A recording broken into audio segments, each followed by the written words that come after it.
അതിപ്പോ പറഞ്ഞതൊക്കെ കേട്ടല്ലോ. സൂക്ഷ്മം കണ്ടങ്ങ് നിന്ന കിട്ടുന്നത് നക്കിയങ്ങ് കഴിയാം.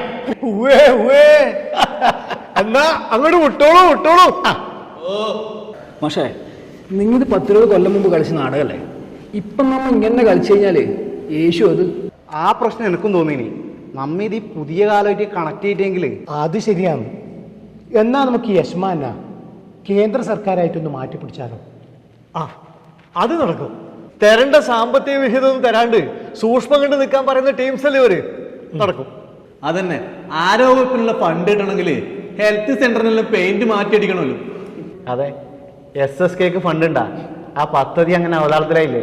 എന്താ പറയുന്നത്, നമ്മുടെ അങ്കനവാടി പിള്ളേരുടെ ഭക്ഷണത്തിന്റെ പൈസ വരെ തടഞ്ഞു വെച്ചില്ലേ. പിന്നെയോ ശരിയാണ്. വയനാട് ദുരന്തത്തിന് പോലും നിബന്ധന വെച്ചിട്ട് 10 പൈസ തരാത്ത ടീമല്ലേ ഇത്.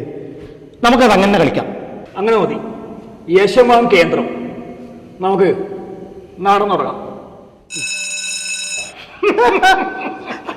അതിപ്പോ പറഞ്ഞതൊക്കെ കേട്ടല്ലോ. സൂക്ഷ്മം കണ്ടങ്ങ് നിന്ന കിട്ടുന്നത് നക്കി അങ്ങോട്ട് കഴിയാം.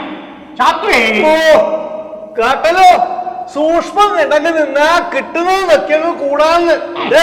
നിങ്ങൾക്ക് തരാൻ ഇവിടെ ഒന്നുമില്ല. വിട്ടോളൂ. അത് പറ്റൂല യജമാനെ, ഞങ്ങൾക്ക് തരേണ്ടത് തന്നേ തീരും. ഇറങ്ങി പോടാ. യജമാനെ, നിങ്ങളുടെ തറവാട്ട് സ്വത്തിന്റെ വിഹിതമല്ല ചോദിച്ചത്. ജനങ്ങളുടെ നികുതി പണത്തിൽ നിന്നും ഞങ്ങൾക്ക് കൂടി അവകാശപ്പെട്ടതാണ്. ഞങ്ങളത് പൊരുതി നേടും. അങ്ങനെ നേടിയതാണ് ഈ നാടിന്റെ ചരിത്രം.